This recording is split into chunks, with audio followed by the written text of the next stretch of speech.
अस्सलाम गाइस। आज हम बात करेंगे एक मोस्ट इम्पोर्टेंट ऑर्गेनाइजेशन के बारे में। वो है यूनाइटेड नेशन।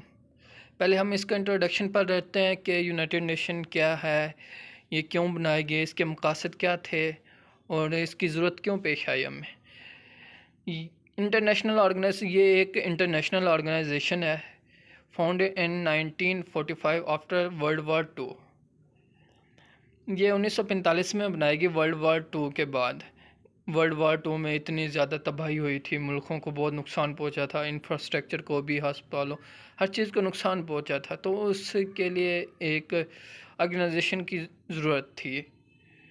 तो ओरिजिनल मेंबर जो हैं इसके 51 है, जो करंटली मेंबर हैं 193 हैं UN member states. Original member वो जिन्होंने शुरू में ट्रीटी साइन की थी, 51 मेंबर्स। शुरू में 50 थे, उस वक्त पोलैंड ने ट्रीटी साइन नहीं की थी, वो थोड़ा मसरूफियात की वजह से, तो बाद में उसकी जगह खाली छोड़ गई। तो फिर बाद में उसने आके साइन किए थे पोलैंड के सदर ने। इसका मकसद क्या था? Purpose of UN to keep peace throughout the world. पूरी दुनिया में अमन कायम करना था। वर्ल्ड वार टू के बाद इतनी ज़्यादा तबाही हो चुकी थी, इसलिए अमन तो कायम करना था किसी न किसी तरह वर्ल्ड। तो उसके लिए फिर ये यूएन को बनाया गया, to develop the friendly relation among the nation. इसको इसलिए भी बनाया गया कि जो कौमों के दरमियान में फ्रेंडली रिलेशन हो। जैसे वर्ल्ड वार टू में, वर्ल्ड वार वन में इतनी ज़्यादा तबाही हो चुकी थी, तो इस तरह से कोई और सिचुएशन पेश ना हो, कोई वर्ल्ड वार थ्री ना हो जाए, इस बिना पे ये यूएन को बनाया गया, to help the nation work together. इसलिए भी बनाई गई कि लोग वहाँ पे इकट्ठे काम करेंगे, to improve their lives of the poor peoples. वो ख़ुद को इम्प्रूव करेंगे, गरीब जो होंगे, गरीब ममालिक होंगे, जो लोग होंगे, उनकी लाइफ्स को इम्प्रूव करना है, क्योंकि सबके घर तबाह जो हो चुके थे वर्ल्ड वार टू के बाद। तो ऐसी कोई बॉडीज़ चाहिए थी जो इस चीज़ को आके फिल करे।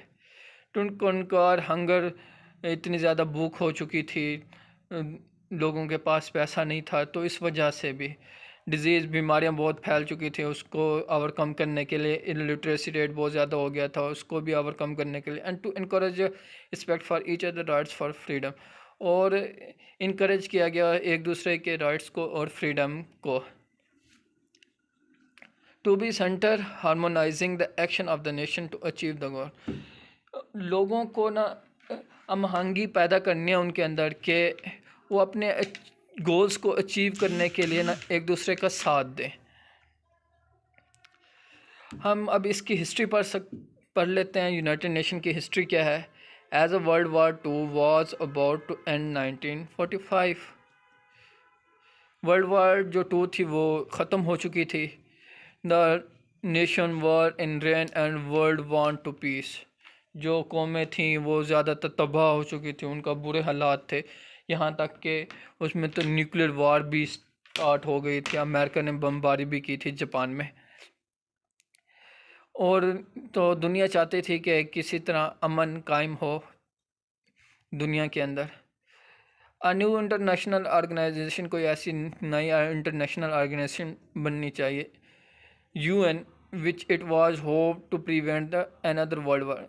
यूएन एक ऐसी वो थी, वो सोच रहे थे कि ये ऐसे है कि जो वर्ल्ड वार जो अगली है उससे बचा जाए, उनके कोई और वर्ल्ड वार ना हो जाए। 50 country gathers in San Francisco in 1945 to sign a document। 50 ममालिक इकट्ठे हुए, उन्होंने एक ट्रीटी साइन की, डॉक्यूमेंट साइन किया, जिसको कहते हैं यूएन का जो चार्टर है वो साइन हुआ। यूएन चार्टर साइन ऑन 26 जून 1945। ये 50 कंट्री थे उस वक्त। एक पोलैंड है जो मैं पहले बता चुका हूँ, वो बाद में आया, उसने साइन किया। Poland sign it later and become one of the original 51 member states. 51 member जो स्टेट हैं ओरिजिनल, वो बन के पोलैंड ने आके बाद में वो साइन किया। यूएन ऑफिशियली केम into existence 24 अक्टूबर 1945। जो यूएन जो ऑफिशियली एग्जिस्टेंस में आई थी वो कब आई थी? 24 अक्टूबर 1945। इनके आर्गन के बारे में बात कर लेते हैं। Organ of the United Nation, पहला है general assembly, security council, economic and social council, trusteeship council और सेक्रेटरीट। ये इसके क्या हैं? आर्गन है। पहले हम पढ़ लेते हैं general assembly, main deliberative organ of the UN. ये मोस्ट इम्पोर्टेंट है यूएन का organ. It is composed of representatives from all member state, each which has one vote। ये ऑल जो स्टेट्स हैं उसको ना रिप्रेजेंट करता है और हर एक का एक अपना वोट होता है। जैसे 193 मेंबर है ना, मेंबर स्टेट्स हैं, तो हर एक का एक वोट होता है। फिर इनका काम होता है डिसीजन मेकिंग भी होता है।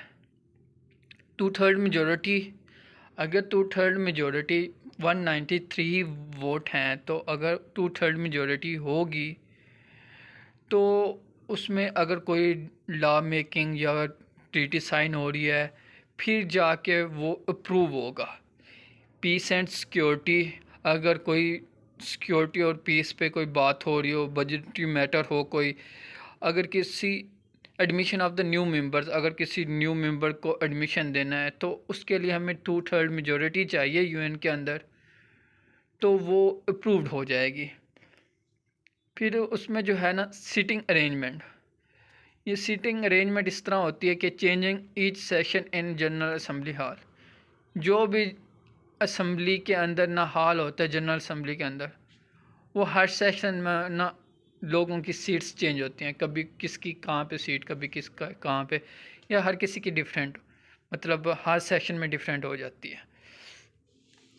अब हम पढ़ लेते हैं सिक्योरिटी काउंसिल के बारे में कि सिक्योरिटी काउंसिल का क्या काम है और ये कैसे और ये क्या काम करती है। Under the charter, the security council has a primary responsibility for the maintenance of the international peace and security. इसका मकसद यही होता है कि इंटरनेशनल पीस और उसकी सिक्योरिटी करने है कि जैसे वर्ल्ड वार 2 हो गई थी तो इस तरह की कोई और वार ना हो जाए, उसको मेंटेन करने के लिए, पीस को मेंटेन करने के लिए ये जो बॉडी है वो काम करती है। It has 15 members, each member has 1 vote. इसके 15 मेंबर हैं और हर एक का एक अपना वोट है। 5 permanent member and 10 non permanent members. जो इसके हैं ना 5 हैं परमानेंट मेंबर हैं और जो 10 है ना वो नॉन परमानेंट मेंबर है। वो हर 2 साल बाद ना जो नॉन परमानेंट मेंबर होते हैं वो चेंज हो जाते हैं।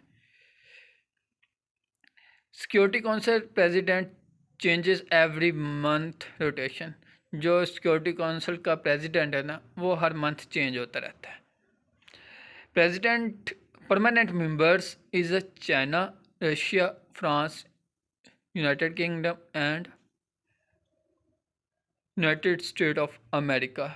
ये जो परमानेंट मेंबर है ना यही हैं। बाकी जो 10 नॉन परमानेंट मेंबर होते हैं ना वो हर 2 साल बाद चेंज होते रहते हैं।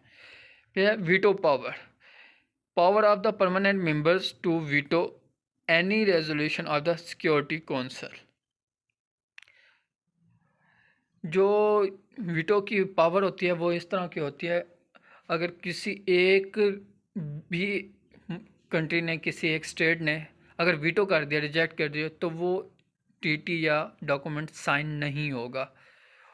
और कहा जाता है ये सबसे most undemocratic character of the UN है, क्योंकि ये 5 कंट्रीज़ हैं यही डिसीजन लेते हैं।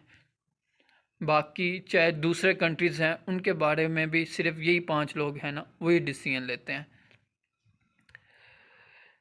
A member state of UN, अगर कोई भी मेंबर स्टेट है यूएन का which is not a member of the security council, security council का वो मेंबर नहीं है, परमानेंट मेंबर नहीं है। जैसे 5 है परमानेंट मेंबर या नॉन परमानेंट भी वो मेंबर नहीं है, मे पार्टिसिपेट इन डिस्कशन, वो पार्टिसिपेट कर सकता है डिस्कशन में।